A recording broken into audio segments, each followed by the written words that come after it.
Hello and welcome to Talk from Superheroes. Hey everybody, I'm Andrew Ivemy. And I'm Diana McCullum. And you're listening to Talk from Superheroes, where every week we discuss a piece of heroic television or film. And this week on the podcast, we are talking about the third Venom film. The final? It is called The Last Dance? It is called The Last Dance. I'm not going to make any promises or assertions. You know what? Yeah, let's just go with the flow. Let's see what Sony does. We'll play chicken with Sony. Yeah. You gonna give us more Venom or not, buddy? I think Sony's playing chicken with us. I think Sony has no idea what's happening. I think Sony's playing jazz, actually. They are Morbin. Yeah, they're Craven. They are Morbin. It's Morbin time. It's Craven Venomin. time, and they're Venoming. They're seeing what sticks to the wall. Skip-a-dip-doop. Venom. But he's here. And he's here. We're talking about the third Venom film, Venom: The Last Dance, today on the podcast. And this is a new movie. It just came out. So anytime that we talk about a new movie, we like to give you a spoiler-free review. So in case you are on the fence about seeing it and you're, you want a little taste of the episode or figure out if it's worthwhile, we're going to give you a spoiler-free review. Then once you hear the theme music, that is when you will be entering the spoiler-filled section of the episode. So let's start with the spoiler-free review. The simple, the usual question. Diana, did you like it? I guess I liked it fine. Yeah, overall, I think it actually was a like. The first act isn't. The first act is a mess in kind of a not fun way, I found. Oh. And then, because I think the first act is too much of just Eddie and Venom just kind of by themselves. Once Eddie actually started interacting with other people that weren't living inside of his head, I found like the energy really picked up. The fun really picked up. It just moved along at a better pace. And also we left the scientists more in the second and third act. So yeah, after that, it kind of got to be the fun bad that I think Venom really embraces. I think Act 2 was the sweet spot. It was the most fun bad when we're in like Vegas and stuff. So yeah, there is a sweet spot, but like it's just all the same Venom again. Like they don't do anything new. If you've seen the other Venoms, you've seen this. Like there's a bunch of things that look like Venom. He's fighting other things that look like him. It's all nonsense. And some of it's bad nonsense and some of it's fun bad nonsense. It's the same thing, but Sony also would be like, why would we change it? We're not taking another big swing. Venom's the only thing we have going for us, so I get it. Tom Hardy looks like he's kind of done and sick of being here, but he also wrote this movie, so like, it's your own fault, buddy. There's a lot happening, so I'm gonna give it like a like. I think the second and third act were like fun bad enough that I had a good time. I think the first act's actually just bad. So that's my quick Venom 3 take. Andrew, did you like Venom 3? I think that this movie is the good kind of bad. I think it is kind of funny and entertaining. I liked all of the exact opposite of you. No way! I liked Tom Hardy being dead alone. I thought every other character was nothing but dead weight. It is wildly poorly written. It is just... Oh, it's really poorly written. It is a mess. I don't even think it is the other movies again. I think that this just isn't. It just isn't. It just isn't movie. It is in no way movie. But you liked it. I had fun watching Tom Hardy as Venom, and anytime he's not on the screen, I am asking myself, where's Tom Hardy as Venom? Scenes without him are miserable, and scenes where other actors speak with him are miserable. Oh, I disagree on that. So I only liked Tom Hardy improving scenes with Tom Hardy. This works as a comedic one-man show. I would go see this in a black box theater. As like a live theater show. It's just Tom Hardy. There's no other cast. It's a one-man fringe play. That's what I would see. So I thought it was fun. I do think it is poorly written. There is no plot. There is no enemy. There's no villain. There's no stakes. None of it makes any sense, even in the slightest amount. But it is fun to watch Tom Hardy as Venom. Okay, yeah, I'm gonna agree on most of these points, which is crazy about the parts that don't have Tom Hardy in them. Because the parts without Tom Hardy are mostly Juno Temple and Chiwetel Ejiofor, who are both great actors that I love. Sure, yeah. And it's so crazy that I guess just because they don't have a symbiote inside of them, there's nothing they can do in this movie. I also would blame it on the words that they have to say also, which are nothing. It is nothing, and they probably don't get the leeway that Tom Hardy has of, I'm the star and I wrote this and I can just improv all day with fake Venom. Every other character is reading the stage directions. And that is it. Like it is like they're less than characters. Like every other character is just like, and in this room, this is where it says here Tom Hardy's Venom enters screen left. Like that is the dialogue they have. There's nothing even close to a character or person. Absolutely. But I agree that they are good actors. They are good actors, but like it's funny how much it's phoned in. Yes. There is a funniness to that of like, look at you, what did you for? Not even try. No. He is such an incredible actor, and he just said, not this time. Yeah, and I don't think I've ever seen him not try, but like you could really tell that he was like, I'm just saying the words, and we're gonna get out of here by the end of the week. We're gonna hit lunch on time. Yeah. We're gonna go. I think it might be a 1 week gig. Probably was. So it's bad. It's bad, but we had fun. That's But Venom. we had fun. That's Venom, and it's a baby. tight 90 minutes. We have to talk about that later. Or can we talk about it now? I mean, we'll dissect it more later, but it was 90 minutes.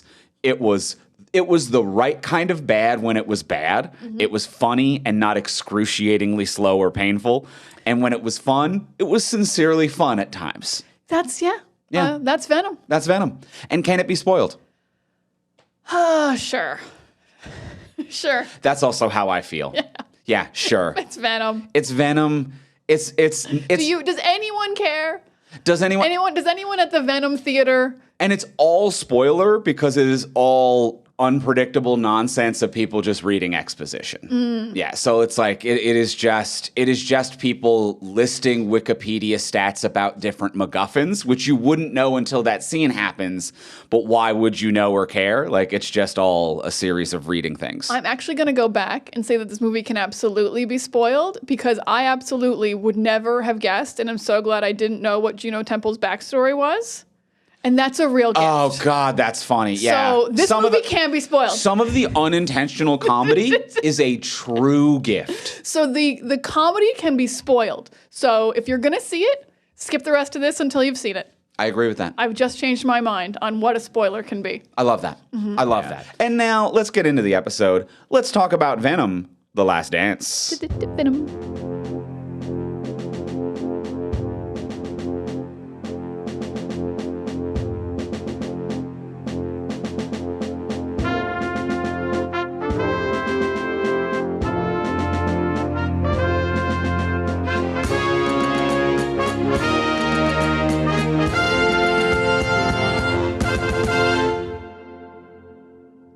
All right, we have seen Venom: The Last Dance, and it is, it is the bad kind. It is the fun kind of bad. I had a pretty good time watching it. It is the fun kind of bad. I'm still really stuck on the fact that you liked Tom Hardy just by himself because that was easily my I'm not going to say least favorite because science parts are really boring when you're at the lab and stuff. But yeah, I really thought this movie shone once he was around regular people.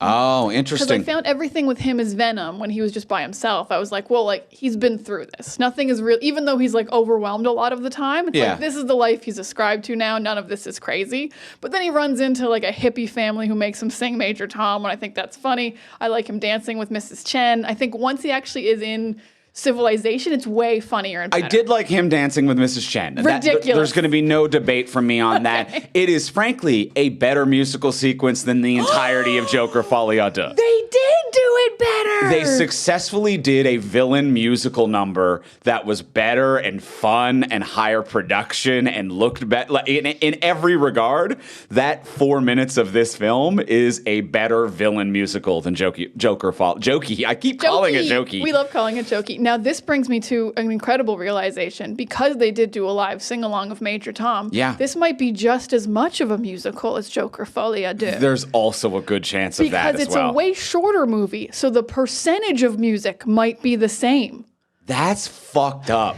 And I think absolutely correct. I think it's true. The runtime of music in this might be equal to Joker Folie à Deux. Wow. I mean, talk about some math and science I don't actually want to do, but No. I'm very curious about. Would love if someone could just find the answer for me, because I'm not watching Joker again. I'll tell you that much. No. I mean, I might watch Venom again. I might watch Venom again. We might watch some Venoms one more time. Yeah, but I agree that the Mrs. Chen dance sequence in Vegas is fun. They are fun off of one another, for sure. every time that the hippie family is on screen, I want to die. I want to crawl into my own asshole and die. It is miserable. They're nothing. They're no one. It sucks its existence sucks. I don't disagree, but I found there was a real humor to this hippie family to me of they suck so bad that Eddie Brock, a man with an alien in him who has ruined his life, is still like, I got to get away from these people. They suck so bad. Yeah. And there is really something very funny about that to me. There's a comedy to that. A guy with the absolute worst life imaginable. He's on the run from aliens and cops. Both two bad things to want to kill you. And he's still just like, the worst thing that's happened to me today is this hippie family. I actually was quite enamored. I think that if they were annoying, that would be fun, but they weren't annoying in that way. They no weren't one annoying is. enough. They weren't annoying in a way that anyone actually exists. Like, okay, I really liked to focus on the thing that I liked. I liked Tom Hardy playing with Tom Hardy. This movie, when it has worked in the entire series of this movie, is Tom Hardy playing this character against himself, having fun, making weird and wild choices, and it is the love story between Eddie Brock and Venom. It is a romantic trilogy about these three people loving one another, these two people loving one another and being in a relationship. That is what this trilogy is about, and that is where it works. And I love every minute of it. I agree with you. It's not a movie, but I kind of wanted to watch all of these Tom Hardy scenes independently as like a web series. If they were just like, we're releasing like a 10 minutes a week, kind of a really short web series. And I think that like about Disney just their life together? Yes. Okay. Just Road Trip Venom. Road Trip Venom is the series. It would something that would stream to like Prime or Disney Plus, and they're 10-minute mini episodes. And it is, hey, it's him walking through the desert. It's him riding a horse. Isn't that kind of, and it's just kind of cute and fun, and it's 10 minutes once a week. That's what this is, and that's where it shines. But I do agree, it's not a movie. I agree and I think that's why you don't like it. You're like, it's not a movie until he meets this family. And I like that it's not a movie because that's the only part that works for me. Okay, yeah, I definitely, you really got me pegged. Yeah, I'm like, it becomes a movie when there's like other stuff happening. And I don't want that because the movie's bad. You want to see Tom Hardy acting. Yeah, or just having fun, doing a comedic series. It's weird to me though, because I stand by what I said. Where even though I feel like he like is through the ringer and like kind of doing a lot of effort, he also feels like he like doesn't want to be there. Like, or maybe that's just like a weird like choice he's made that kind of makes the movie not work. Because like at the end of this, it's supposed to be like Venom's doing this big sacrifice for his best friend Eddie, and Eddie loves Venom. But we get to the end of this movie, and I'm like, I don't really think Eddie loves Venom. I just don't. I think he does. I think he likes him just fine, but I think when he gets to the Statue of Liberty. Yeah, the Eiffel Tower. There is an Eiffel Tower. There is an Eiffel Tower in this. When he gets to the Statue of Liberty at the end, he's like, I'm going to remember you, buddy. I'm like, he is. But he's also going to be like, my life is so much better now that Venom's gone. In some regard, it will be easier, but it will be less interesting, and he's lost his life partner. I mean, it will be less interesting for Andrew, who just wants to watch 10-minute webisodes. Yeah. I sincerely feel like he's like relieved. Interesting. Mm-hmm. Yeah, I could maybe, there would definitely be a relief, but I do believe in the love story between the two of them, so I actually believe he's crestfallen. I mean, I really wanted to, and then the montage just didn't have very many scenes where I felt like they loved each other. I loved the montage. It was the worst montage I've ever seen. And that was what's perfect about it. I love crying in a montage. It wasn't set to the music properly. The edits were fucked, and I loved it. It is as messy as these two, where it was just... They made it themselves. It really felt like that. Like he was doing a fan clip for a TikTok or something. Like he put it to... This is one of the lesser fan edits I've seen. I watch a ton of fan edits. They can do a great job. I agree. But it was just something about Eddie looking at the Statue of Liberty being like, we did it, buddy. And then just a mess of clips that have no coherency. And that's Eddie and Venom. That is them. It's beautiful. It's perfect. Don't change a goddamn thing about that. I have to walk through some of the things in this montage. First of all, the montage is 85% movie 3, and then maybe like 2 scenes from the first one, and I think no scenes from 2. So I was like, did you not have the rights to your own movies? Because I don't need to see the things that happened in this film. Yeah. Show me more. This film's been 90 minutes. I remember it pretty briskly. Where are the clips from 1 and 2 that make a montage? Yeah. Also very funny when it showed the clip of Venom in the rave covered in glow sticks. Tom Hardy wasn't there. Eddie wasn't in that scene. He was in someone else's body. He doesn't know Venom did that. Yeah, that is true. That's why there's only a second of it. It doesn't matter. It shouldn't be there. That's not a moment they shared. Actually, he does remember that because when the symbiote joins with him, they do share memories. You do share the memories. Yeah. So he's like, you went to a nice rave without me. Yeah. Oh, fair enough on that one. But yeah, the total lack of clips from 1 and 2. Yeah. Yeah. But also, whenever they did show a clip from 1, I was like, it's only supposed to have been a year? Tom Hardy, you've aged 15 years since you met this symbiote. You're clearly like so much more weathered. And I don't feel like that's Tom Hardy. It feels like Eddie. Like having Venom in him, like just aged him incredibly. Yeah. In the comics, it's giving him cancer. So it is bad really? for, yeah. Oh, I don't remember that storyline. But it's I'm not a big Spider-Man but it's girl. also curing him at the same time. Oh, a real Deadpool situation. Yeah. Like if you take Venom out, he's dead within a day is supposed to be the thing in the comics. Ah, okay. Yeah. So yeah, it's he looks like he has been living a life with Venom looks like you've been smoking a pack a day for the past year. It wears you down a little bit. Yeah. So, Yeah. But I love the two of them. I think the only way I can't believe you love the montage. the only way the montage would be better, the only thing I could possibly think to change about it, I would have loved it if they did that thing where it is clips that weren't in any of the movies. I adore that comedy trope to be like, you think we're going to do a little clip and maybe we show 1 or 2 things you've seen and then it's some stuff you were not around for as an audience. I love it when movies or television does that. I think that's charming. I've never seen a movie do that. 22 Jump Street does it. I mean, that's beautiful, but Yeah. I don't know why I don't want to count it. I think because it feels like it's outside the realm of realism. Yeah. But yeah. So I would have. That's the only other version I would have liked. Other than that, it's a perfect montage. Let me sell you on this idea during it, though. One of those ones where the montage goes and the person who kind of is like visualizing it is reacting to each one individually. Oh, I would. Yes, I could get on board Tom with that. Hardy remembers like the rave, and he's like, oh yeah, the rave. I would. A little response to each one. Okay, I'd like this. I like this improvement you've made to it. Yeah. All right, we're getting somewhere. Same clips as messy, but with more Tom Hardy reaction. Yes, more he is seeing each clip in his own head going by. Love it. Okay. Love it. We've already got one change, you guys. I love it. Now, that'll lead me to a negative, is that as much as I am in love with like the story between Venom and Eddie, and I like Tom Hardy playing scenes with Tom Hardy because he gets to have fun and play, and even though I don't think he's a heavily improvisational actor, I think that there is some improv here, or at least some looseness, and some like I'm allowed to and ah and say lines like a human being says things. The bad part of this movie is every other character who seems like they plopped into existence 1 second before the scene started.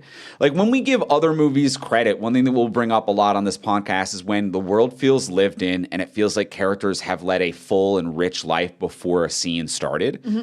These characters never existed until like, boop, they appeared seconds before the scene started, and then they say what their entire existence has been, and it's just the worst writing, and it's truly miserable to experience. It's absolutely terrible. I mean, Juno Temple is absolutely the worst of all, because Trilogy 4, at least, he doesn't get a lot of backstory. He's just like, I'm standard military. He's gone. He's gone. He is gone. He's gone. He's military. Don't worry about it. He's gone. Don't worry about it. But Juno Temple's insane. Juno Temple and Null have the exact same level of instant backstory, and they're equally crazy. And the Roswell family, which is miserable. Oh yeah, the hippie. This is why we traded in our life savings to do a road trip to Area 51. You know how you talk.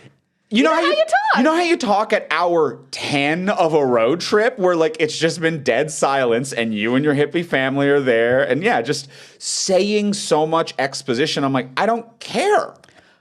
This doesn't matter. The scene literally just starts with this family driving, and it is exactly what Diana said. It is a guy who's just like, wow, we're all going to Roswell, New Mexico to see Area 51, which closes in 3 days. This is a fun adventure for us. We're all a family, and we traded in our life savings to.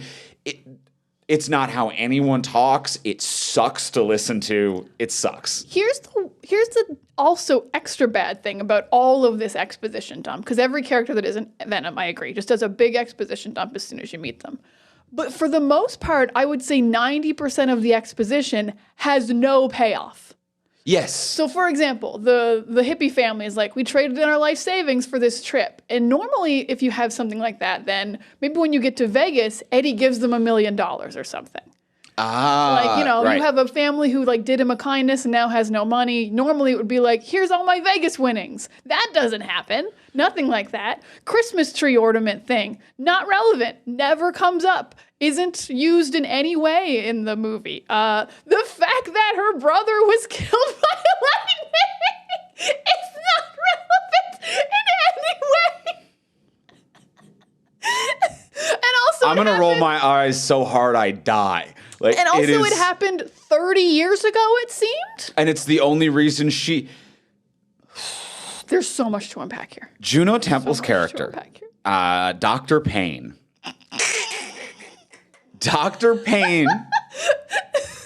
It's funnier that she's not a torture doctor. No, she's just a normal. It makes it so much funnier that she's actually like an empathetic, good scientist. Kind of. Dr. Payne. Dr. Payne.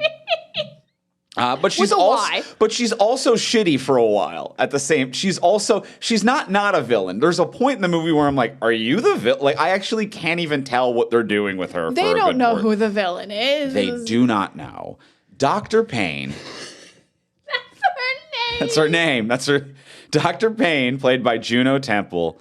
We see her. She's driving to work. She's driving to work at Area 51 in Roswell, New Mexico. How do we know that? It says it on the screen. She works at Area 51 in Roswell, New Mexico, which is being closed down in 3 days. How do we know that? It says it on the screen and then on a news broadcast. And it's also what the hippie family says. She also talks to the security guard about it. She says, hello, it. We're really closing down in 3 days here at Area 51 in Roswell, New Mexico. Just a bunch of people repeating the time and place. And then we get a quick flashback to her backstory. She's like 10, 12. I don't know. She's lying in the sand next to another kid. It's her twin brother. Yes, but the reason I say another kid is in case you have no faith in the audience. She turns and goes, wow, you, my twin brother. And that's the line of dialogue. And I'm like, I know it. I understand. One of the most difficult things in writing is getting people to verbally establish their relationships. But you, my twin brother, is not something anyone has said to their twin brother. And then it doesn't matter because they're like, let's go home. There's thunder. And they hold hands and she gets struck by lightning, but it transfers through her into him and he's dead. And he wanted to work for NASA, so she took over that in honor of him. Yeah. So we're seeing her do a job that, like, first of all, no one has agency, but they really went out of their way to be like, she doesn't even want this. Someone else did. It's a guy. He's not around, and it's not going to matter. Don't fucking worry about it. But she's doing this for her brother. Yeah, there is a new level of not giving a character agency here where, like, here's a strong female character. She runs this lab. She only does it because of her brother. And I'm like, you still made it about a dude. You made it about a dude who's not in this movie. You made this wildly successful, intelligent woman who's done so much, it seems, the only one allowed to study these symbiotes. Yep. And you were like, well, she only does it because of her brother, though. She doesn't actually have any hopes or ambitions for herself. I was like, okay. And how big of a role is her brother going to have in this film? Literally nothing.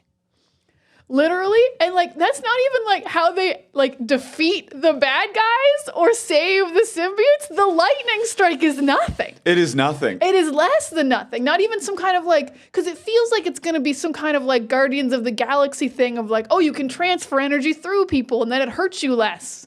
Like, that's a lesson we'll take and that's how we'll save Venom and Eddie. And nothing like that happened. Nothing. Going back to what you said of the movie is all exposition and 90% of it doesn't lead to anything. Does it matter that Area 51 was closing? They mentioned it 18 times. And it didn't. It didn't matter. It didn't matter. It didn't matter. The only thing that mattered was that there was a vat of acid, and you're allowed to just have acid. Yes, especially when you have a secret military base underneath your thing and you're destroying symbiotes and stuff. And you need acid to do it. Yes. When Chiwetel Ejiofor just went up and just turned on some acid for no reason. And just burned a truck? He just burned a truck? A truck? That's not a part of a military base. He just burned the truck. The records and the computers and the buildings are part of a military base. Outside, in open air, visible to the fences, he melted a truck with acid. How are you gonna get home? That was your truck. He just melted a truck with acid. It's so stupid. And he gave no preamble about it. He wasn't like, everyone back up, I'm gonna do the acid thing. He was just like, I feel like just fucking up this truck. This movie fucking rules. This movie rules. I've just decided I'm gonna destroy this truck, and I'm not gonna tell anyone else who's around. Yeah. I guess you're allowed to just turn on the acid whenever you feel like it. Yeah, well, when you need to melt the truck. Like, was I secretly in a quick Transformers movie where, like, I'm going to get this Autobot, melt the truck? I think it was supposed to be because it's the truck they transported a symbiote in. So they're like, we destroy everything. But I'm like, not your clothes or guns or like, but you're just showing us you melt a truck. Oh, because it had a symbiote. I think they're like, we got to avoid contamination. They also put the symbiote downstairs. Like, yeah. Another exposition that goes nowhere. That's just like, wow, when you really think about this movie, you're like, that's just a whole wasted scene. Speaking of contamination, so he melts the truck. Oh, yeah. They have two different scenes in a decontamination chamber where it's both of them and they're going to like visit someone who off screen before the movie started got a symbiote and died and now is here and captured and all this. So they're like, we have a person with a symbiote in it in this prison cell. We need to go talk to them. So she's like putting on a hazmat suit, and she's like, you got to put on the hazmat suit in order to make sure that like this protects. Just reading the Wikipedia of what a hazmat suit is. Really great stuff. And it's like, and then you got to go into the decontamination chamber. And he's like, what? Are we worried that it's going to give us a cold? And she's like, it's to protect them as much as it protects us. Because what if we have a virus that could kill the alien symbiotes? You have to make sure that we don't transfer some kind of a virus to them that would kill them because that's how foreign bodies work. We might be as poisonous as they are. And it's just, and then that's not how we kill them. That's not a plot. It comes up several times of him being like, are we worried we're going to give them a cold? He said, I think at least 2 to 3 times, because one time he comes with no hazmat suit, and she's like, I've told you about the hazmat suits over and over again. Yeah, nothing. Now, in a way, though, is this movie brilliant? Because I honestly had no idea what was going to happen at any point, because they had laid so many things without payoff. So I'm watching this movie, I'm like, oh wow, are we going to do the lightning strike defeat of the bad guys? Or are we going to do the virus defeat of the bad guys? Or are we going to use the acid to defeat the bad guys? And it was the acid, but the other two were totally valid options. Yeah. There is something about Chekhov's room of guns that is actually kind of a dope way to approach script writing. Chekhov's armory, if you will. Yeah. Chekhov, a man who has a gun for a face and hands made of guns, is in his room of guns, cleaning some of the guns. And you're like, I don't know which one's gonna go off. Chekhov is checking his magazine. This bullet says maybe a virus. This bullet says lightning through the body. This bullet says acid bath. Oh. Which bullet's gonna come out of the gun? Incredible stuff. Yeah. So in a way, though, it really was like, well, this isn't paint by numbers because I have no idea how we're beating these guys. Yes. Which one of these options we're gonna go with? Yeah.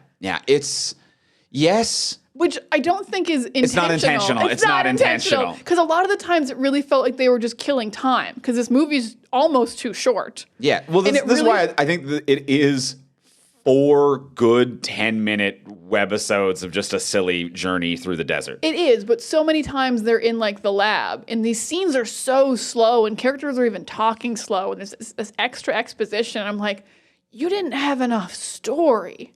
Yeah. So you just added all this extra shit around whatever Tom Hardy wrote about him and Venom fighting with these bad guys. You're like, what else can we add?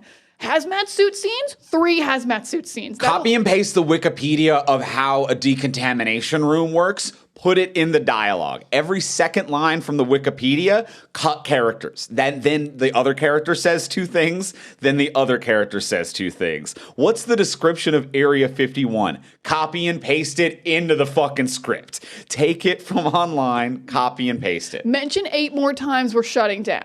Which makes, and it's one of those exposition things where it's, the more they say it, the less it makes any sense. Because yes, we don't need Area 51 to be shutting down in 3 days. And there's a big secret base underneath it. And they go down to the base, and everyone's talking like it's their first day here, even though it's just like Thursday and they work here all the time. In fact, the place is closing in 3 days, so it's like the end of their time here.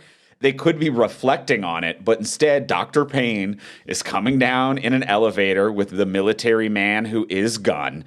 And she's like, here we are, 60 floors under the ground, a place where scans can't reach, human or alien. Even though later, aliens can scan. So literally, it sets up exposition that is the opposite as what happens later. It's like, and then also, we're shutting down upstairs in 3 days. I'm like, well, then how do you plan on getting to work after that? Because upstairs You acided everything. But upstairs, if everything went normal, if the plot of this movie didn't happen, Area 51 is the front that the military uses to enter the secret alien base. And you're closing the front, but you're not closing the alien base underground. So how are people going to get in and out to work without the lie? I'm going to tell you, they're going to come up with a new front. They're going to open a restaurant or some kind of mall, and then they're just going to enter that way. Seems like a waste of resources. Seems like a thing they don't have to do since they already own the military base. Because again, this popped up, and like you get all the info, like they're going to close in 3 days, and Chiwetel Ejiofor has just like gotten a little bit of Venom, and that's as far as we know the only symbiote that the government has like right now in this moment in the movie.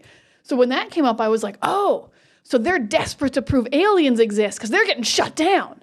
And that's actually a valid plot device of like a motivation for the military of this or for the scientists to be like, we have to prove aliens are real or we're getting shut down in 3 days. And we finally have a tiny piece of Venom.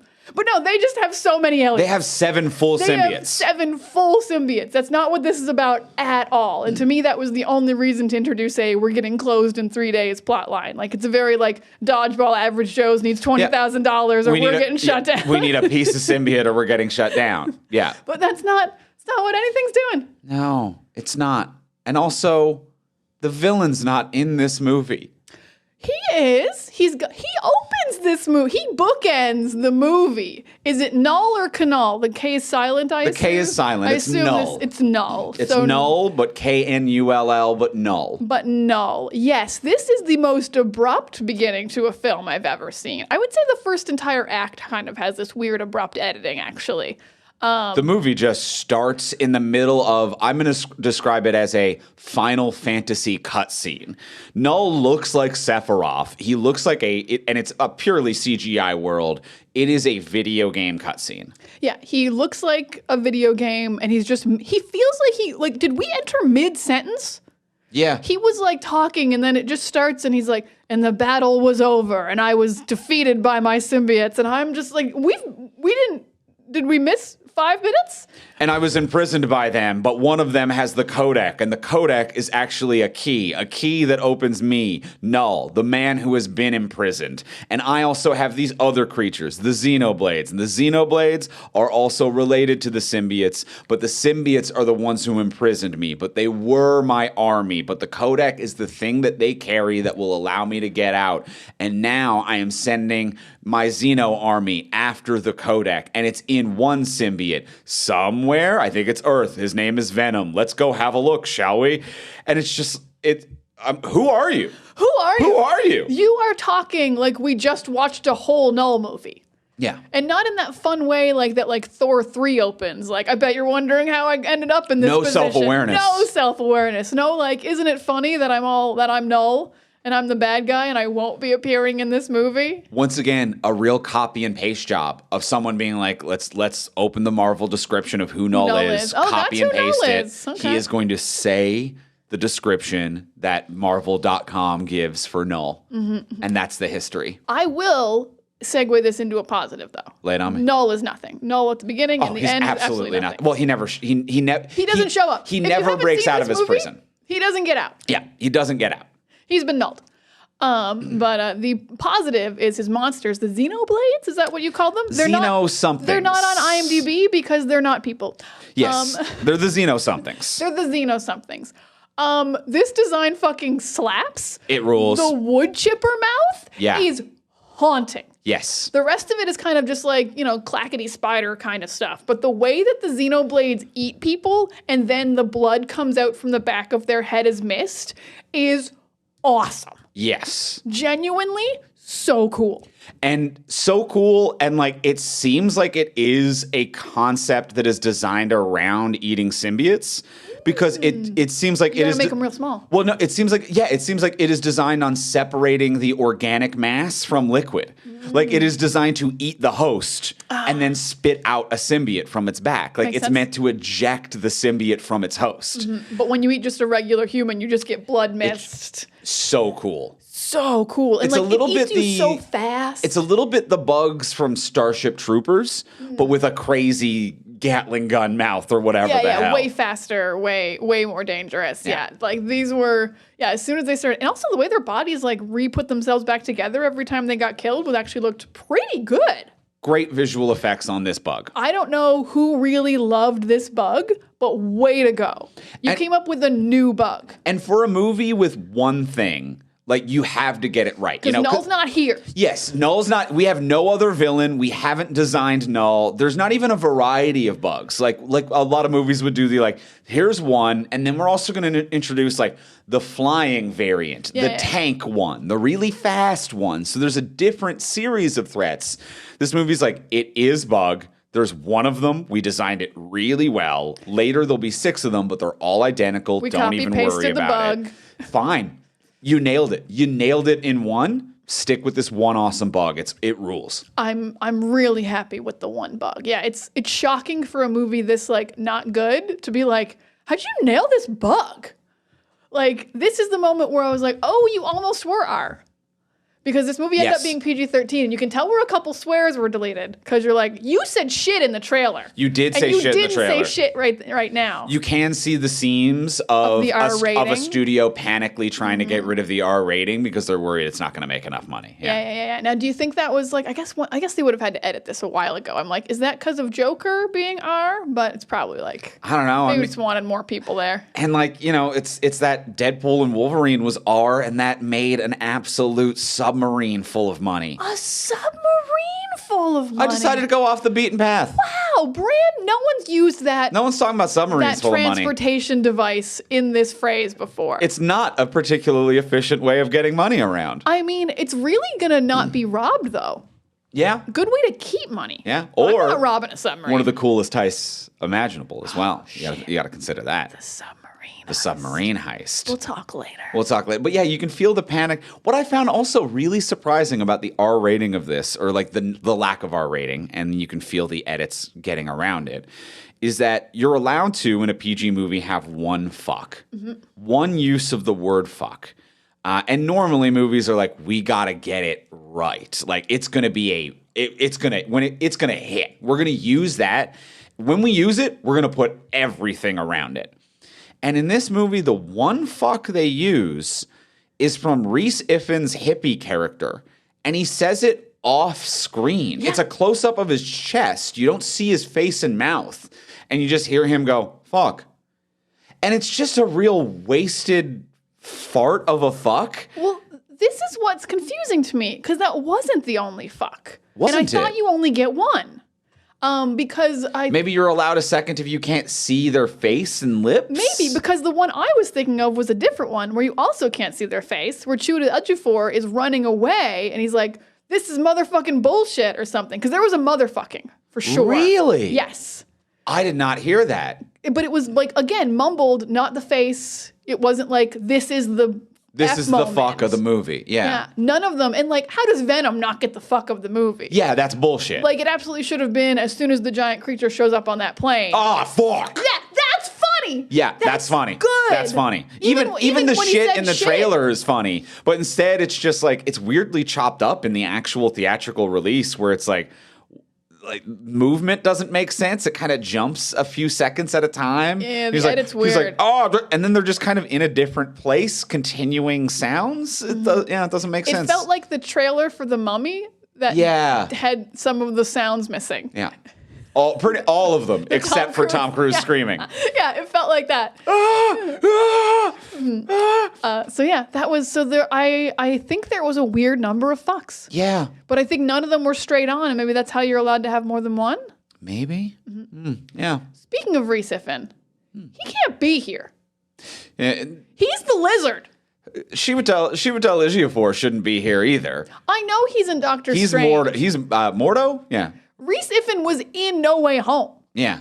That Venom was in No Way Home. I guess they were both in the same movie, weren't they? If you look on their IMDb's, their last things were the same. We're the same movie. But Rhys Ifan gets to be two people. Yeah. And I just don't think that's cool. You already played a Spider-Man character. Yeah. I don't care that he's a hippie nobody.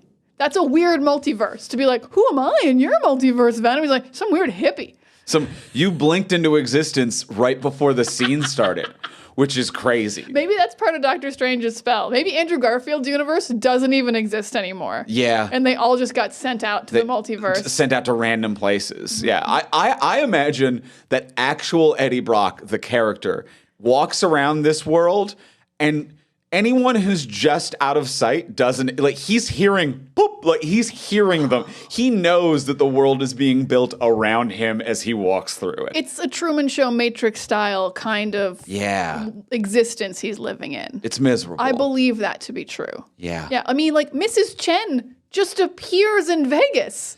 And That is I the don't give a most- shit because No, it's fun. It's fun. It's fun. But like, she lives in San Francisco and has never brought up gambling. She has $1 million penthouse apartment. And here's why that's fun as well. And this just goes to show how much they fucked up the rest of this movie. That's the funnest thing. It's absolutely the funnest thing. And it has no exposition. It doesn't. She's not like, oh, I actually won a trip from my convenience store from a person who came in through the insurance settlement, and I got a United Airlines flight from JFK. Like, she does not go through how her day got her here. She's just like, I'm here. I won on the slots. Want to come up to my hotel room the and exact right amount. and let's dance. She's not like, I've always dreamed since I was a little girl and my twin brother was struck by lightning. He had a dream one time to have a dance in a penthouse suite of a Las Vegas apartment. So now I will follow him. She's just there and it's nice. I think the rest of the movie really has to learn, because I think the reason she gets no exposition is because she's the only returning character other than Tom Hardy. Literally, no one else has been in a Venom movie before. It's Tom Hardy and it's Mrs. Chen. So while writing the script, they clearly were like, well, we don't have to give her any exposition. We all know Mrs. Chen. And you have to treat every character like that. Like they've also existed before this particular film has started. Yeah, whether or not we've seen them, they existed yesterday. They existed before, yes. Juno Temple's brother died 30 years ago. She doesn't look at his photo every day for 30 years and say, I'm doing it for you. You gotta remember what you're doing it for. You gotta. Also, just go to work. Shut up. Shut up and go to work. It's not even a special day. Yeah.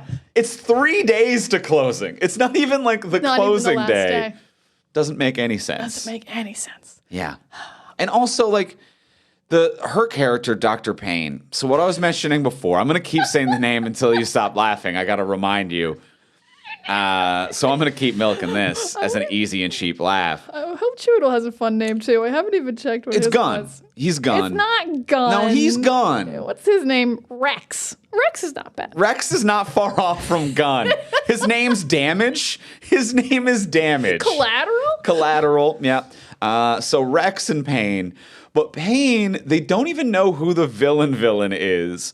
Because at one point, it's like, so she's kind of got one symbiote with a host captured that she's having a conversation with. And then like 6 of them, I think, in like these containment chambers where they don't have hosts and they're just the liquid. And it's like, okay, you've got this government program, you've captured aliens, you're trying to figure out what's going on. And then at one point, Gunn figures out that he's like, there's Xenoblades and they're coming and they'll destroy the Earth. And one symbiote's like, yeah, that's basically the plot of this movie. You nailed it. He says that line. Yeah. He's like, you nailed it, Gunn. That's what's happening. And she's like, who cares if that happens? We've barely awoken the potential of the symbiote. And I'm like, so are you god like, I don't, like power crazy? Like you want to become a god? You want what these bring to the table? That you legitimately are like, I don't care if the Earth is destroyed.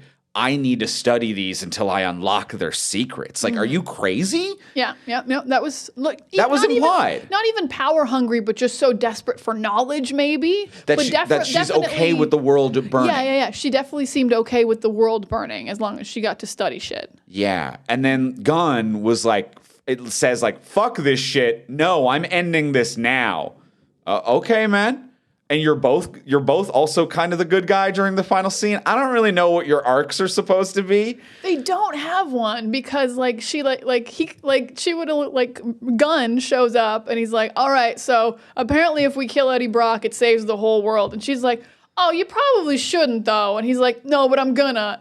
And neither of them commit very much to doing that or not doing it. Yeah. They're both kind of middle sliders about it. They are both middle sliders about it. He's like, if he really wanted to kill Eddie, he would just go into his cell and shoot him in the head. Yeah. Whenever someone's like, I'm going to kill you and then drag you somewhere else, I'm like, kill him right now. Yeah, what are we doing? What are we waiting for? It's going to save the literal universe. I would actually be like, you saved the day, man. Way to go. Yeah. This has been a real problem that he's going to be alive. And he's super easy to kill. He's just a regular human. But yeah, with her being like, oh, but like, we should wait a minute. But she wasn't hard against it. She was like, maybe? She was like, could we do a couple more tests? And like, I'm kind of okay with that because we also don't have a ton of information. We are just believing the other alien. Yeah, one symbiote is just, like comes up with the idea, just like tells them a story of like, his DNA has the codec for the king's return. And then Gunn's like, I'll shoot him? Question mark. But also, and Payne is like, don't? Question mark. But Gunn was also like, I also just want to actually shoot him because he killed one of my men. And I was like, see, double down of like motivations here. Yeah. But then then Gunn, like, Payne gets to live, but Gunn died in the killing. In the sacrifice play. And I was like, you did way worse shit, Payne. I think. Yeah, I agree. I don't know who I'm rooting for. I don't know. I'm not rooting for any of them. And I think she still has a symbiote. She does. She is the only remaining symbiote. She is the only remaining symbiote other than the cockroach one that I guess in a post-credit scene kind of gets away or whatever. But yeah, that's like she had a full super speed purple symbiote on. Yeah. That doesn't go anywhere. She has lightning speed because you see she was struck by lightning while holding her twin brother's hand and he liked space. So now she works at Area 51 in Roswell, New Mexico, which is getting closed down in 3 days. But she's at the secret base underneath it with the symbiote she analyzed because her brother liked space, and that's why she has lightning powers. I don't know how this is hard to follow in any way. I just think if we said it again, the audience could really get latch on to it. If we didn't let them say anything other than that, if we made sure every character was always saying what the movie is, this movie could work. This movie could work. Is what is the approach that these filmmakers had. Yeah. Here's one of my final thoughts, because there is one other thing that happens in this movie, and it is that Tom Hardy keeps losing his shoes. I don't know what that's about. It felt fetishy. There was a moment where I was like, did Tarantino get his grubby little fingies on this movie? Or you know what? Other people have that fetish too. That is true, but none of them have the Hollywood power, the famous Hollywood power of Quentin Tarantino. Or did Tom Hardy say, I want to show them off. I think they're good. Yeah. Because this runner about always losing the shoes isn't very funny. It isn't that funny. And it has no payoff, yet again, a thing with no payoff. It never comes up. It felt like a way to just show as many kinds of shoes as possible. Because he wore Crocs, then he wore cowboy boots, then he wore like nice dress shoes, then he wore sandals, and then I think he just had no shoes and was Venom. Yeah. And it wasn't anything, but it was the whole movie. It was the whole movie. It was the whole movie. The whole movie was about his losing his shoes. The shoes. Was it a parallel to losing Venom? Was it? Because he kept losing one shoe, which is like losing Venom. Was it a Die Hard pastiche? At one point, he did have to walk over glass. Which wasn't a big deal. It wasn't a big deal. He didn't make a big deal out of it. He also gets tossed around because Venom heals him all the time. He gets fucking walloped. He gets a lot going on. Yeah. Yeah. So it's very yeah, interesting. The shoe runner, which just reminded me of like That's America's Ass from Endgame. Just like, man, you really committed to this joke that's nothing. This falls really flat, huh? Really flat. I think the last thing that I want to just kind of dunk on is I got to go back to Null one more time. Hit me with your Null. So we mentioned the opening scene is Null reading his own Wikipedia. Let me tell you about me. A man who is just looks the most computer animated, looks like Sephiroth from Final Fantasy. It looks like a CGI cutscene from a video game. It doesn't match the visual style of the rest of the movie in any way whatsoever. Dead boring. And the whole movie is that, like, well, Venom has the codex in him, which is the key to unlock Null, and then Null will come and it's going to take over Earth. And then that doesn't happen. So just Null isn't. Like, they set up this big bad. He isn't in the final fight scene. He isn't around. He isn't a threat of any kind. It really four bugs. And then self-sacrifice are the only villains of this movie. Null never shows up. And then they have the nerve, the absolute nerve at the end of the movie to have a mid-credit with Null, like looking at the camera and being like, now you have no protector, and now I'll come to destroy you. And it's like that. First of all, that makes no sense at all. The plot of this movie was that you are locked up, and if Venom dies, if they don't get Venom, you can't get out. And now you're just out, and you're like, yes, ha ha ha, see you in the next movie. This makes no sense.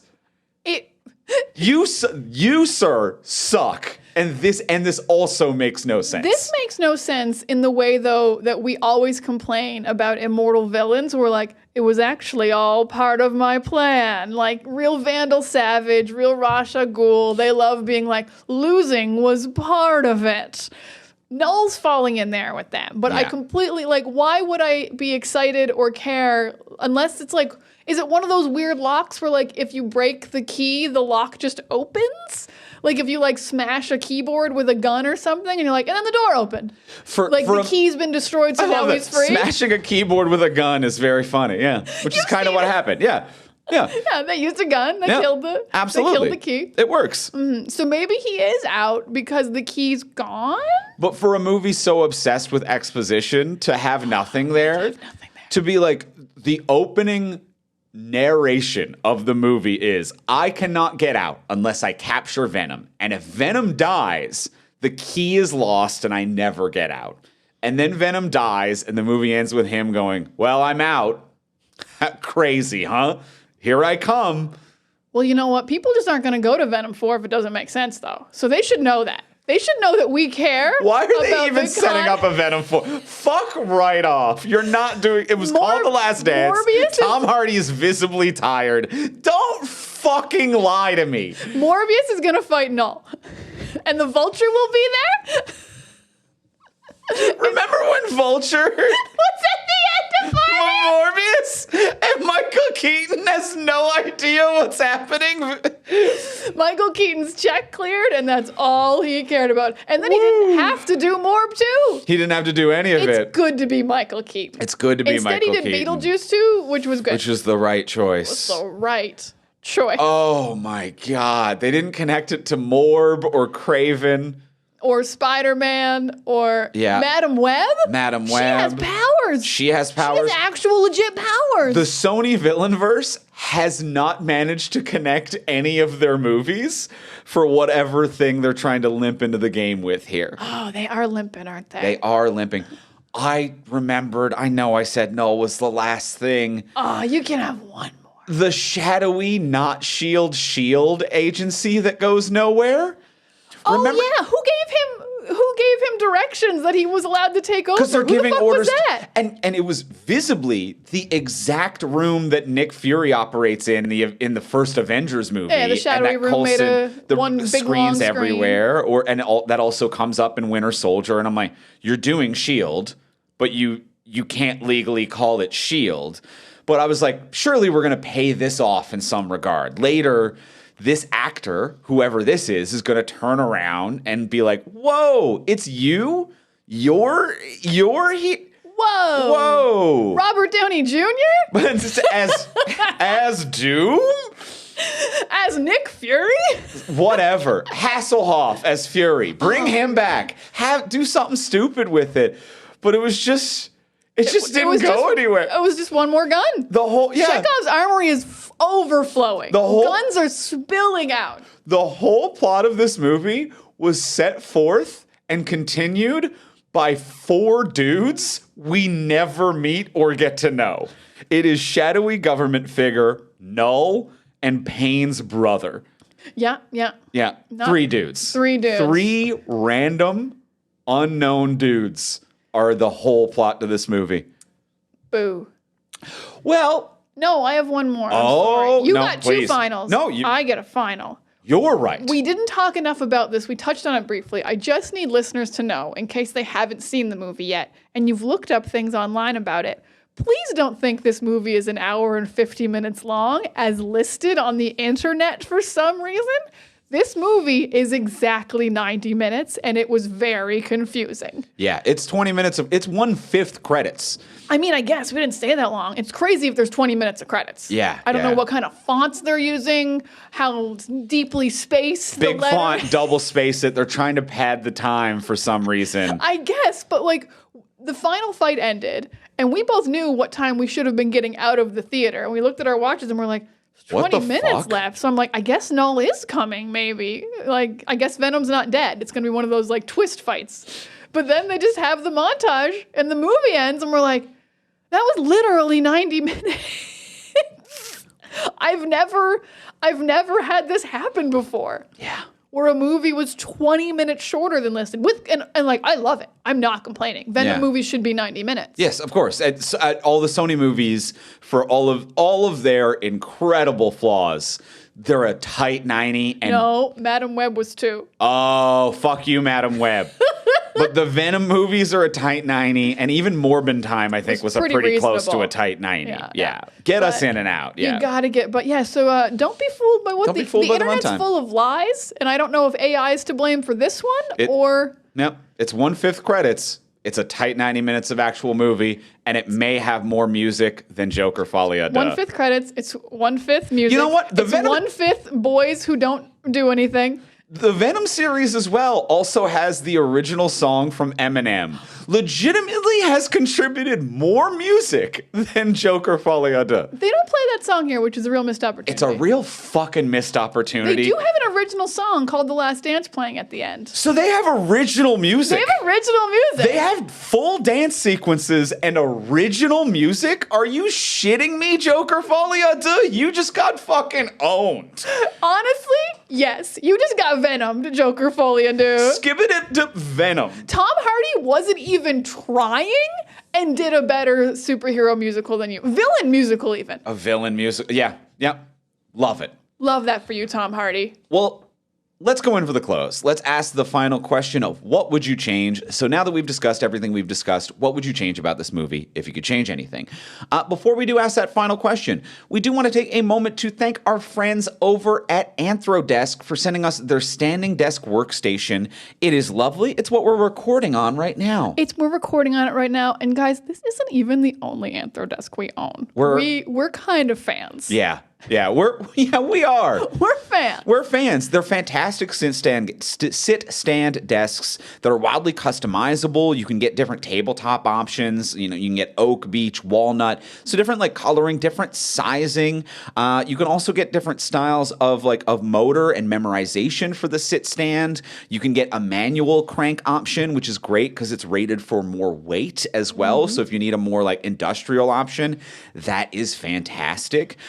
We use the manual crank one for our podcast setup because it's then fewer cables, it's quieter, it's easier, it can handle more gear and equipment and a bunch of people leaning on it and beating the hell out of it. It saves us one plug. It's nice. Plugs are at a premium sometimes. But in the office, we are going with the plug option. We've got memorization for the different heights that we like it at. Good. Got a stand setting, you got a sit setting, and you just hit that one button. I also have a stationary bicycle setting. Oh, yes, yep. So, sometimes during the winter, I'm I want to get a little bit of exercise. I slide a stationary bicycle under my Anthrodesk, and I get a little cycle going while I'm doing a bit of work, and it's very nice. Tell you what, I also have a third setting because sometimes I stand on the Anthrodesk. What's your third deal? I stand on the Anthrodesk anti-fatigue mat, and it puts me about half a foot higher. Ah, that so is nice. So I need a third setting. That is nice. And I don't get fatigued because they also sell those. It's anti-fatigue, you see. And that works great. It's a fantastic company. We truly and sincerely love and use their products every single day.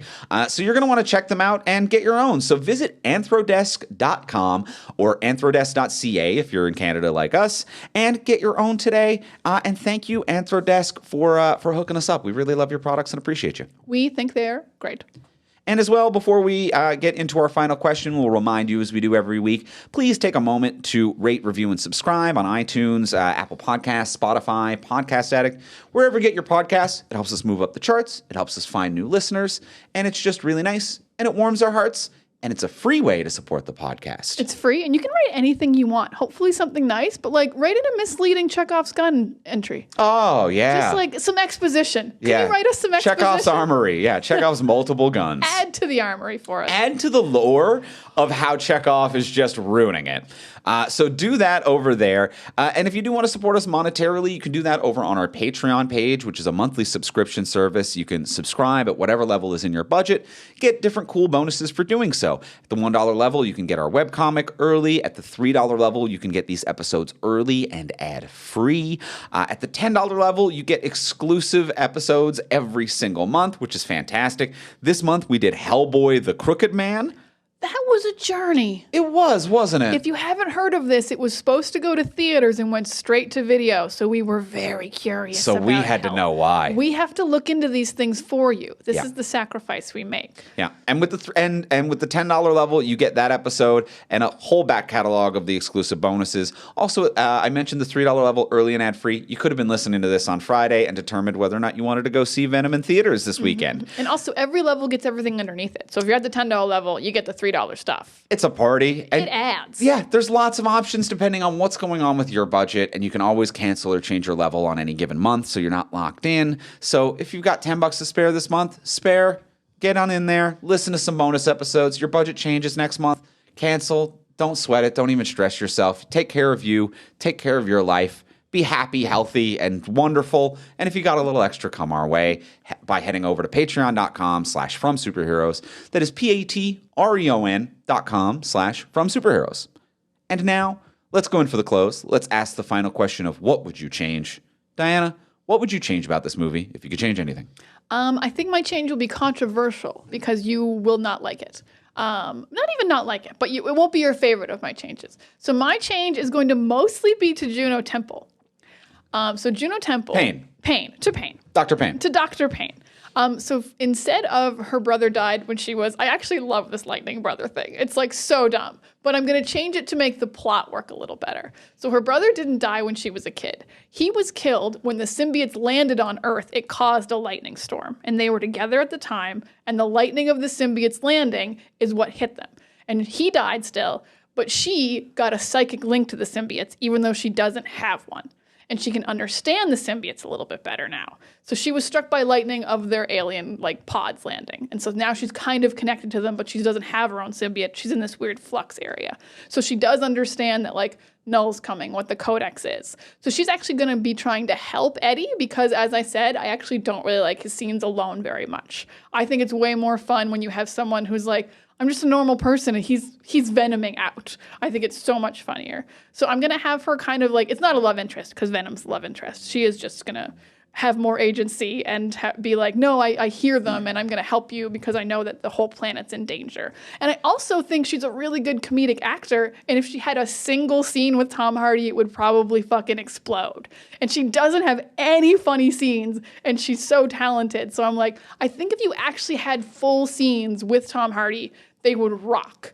So I'm going to kind of change her entire thing of being like, I am a scientist, but I'm going to find him. I can kind of hear where he is, the way other symbiotes can find each other.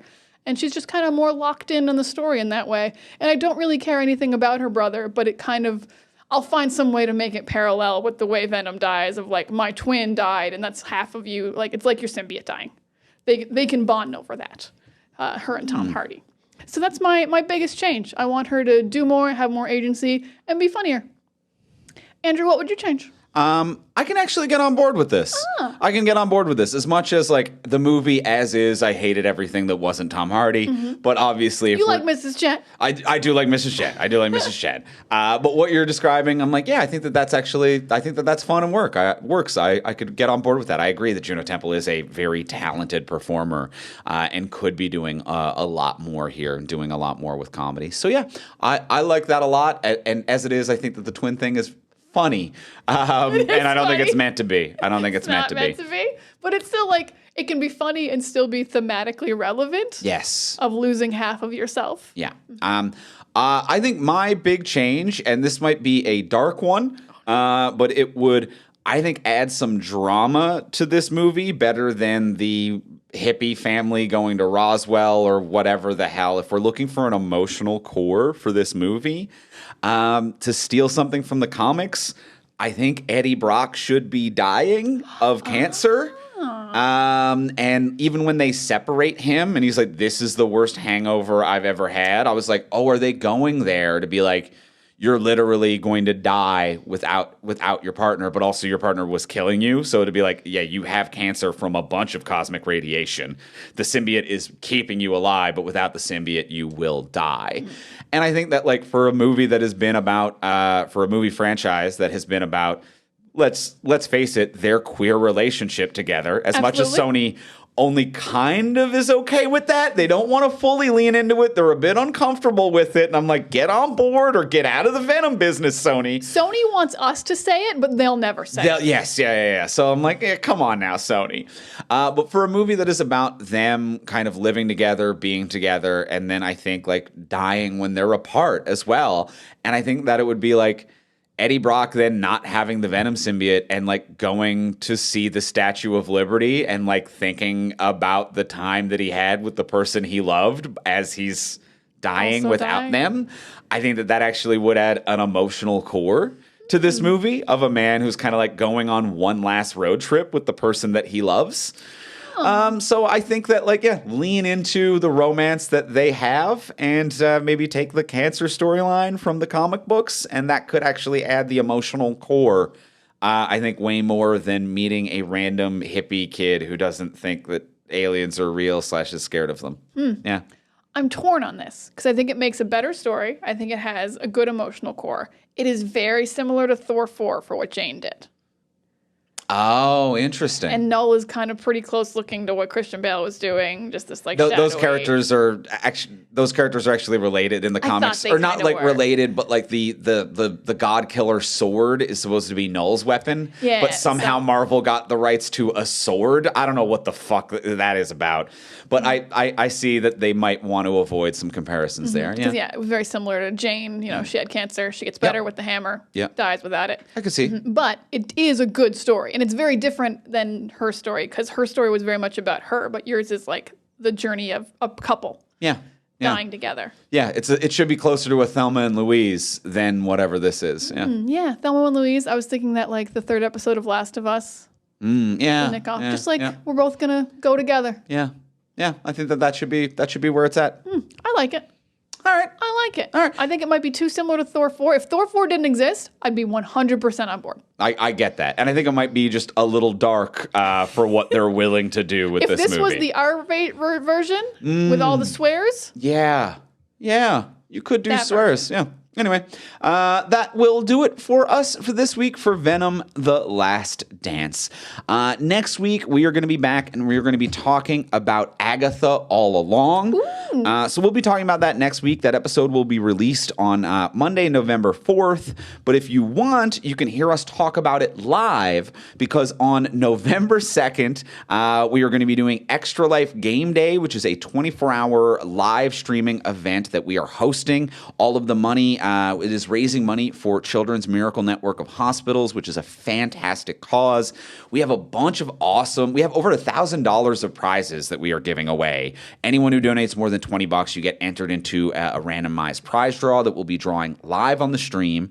And the stream, it's hosted by me and the network. We're going to be doing live tapings of a bunch of our podcasts, us. We're going to be doing I Hate It But I Love It, The Phantom Show, a special episode of Comedians in Dungeons Getting Dragons, a one-shot D&D campaign. We'll be doing Jackbox party games, and then I'm going to be gaming for 12 hours throughout the night as well. he's so strong. So strong, so brave. But the live episode of Talk from Superheroes that we'll be doing on that stream is going to be about Agatha All Along. You can check out the schedule and you can give to the cause over at extralife.fromsuperheroes.com. So extralife.fromsuperheroes.com. You can donate. You can check all the prizes. You can check it out everything. We're also going to do a Q&A live after. If you have Yes. questions about Agatha or anything, Or- we'll just chat. We'll be chatting for a bit. We're going to do a quick after chat, which is like a rare little chance And there's a rare little chance to hang talk out to with us. us, to talk to us about things, about things and stuff. about stuff and things. So head over to extralife.fromsuperheroes.com. Thank you to everybody who's already given. Thank you to everybody who's thinking about it and considering it. We really appreciate you, and we'll see you live on November 2nd. In the meantime, if you want to get a hold of us, you can find me online most places. I'm at Ivimey, Ivimey. You can find me most places at Pics of Diana. And you can find both of us most places at From Superheroes, and you can check out everything we create over at FromSuperheroes.com. And we'll talk to y'all next week. Bye.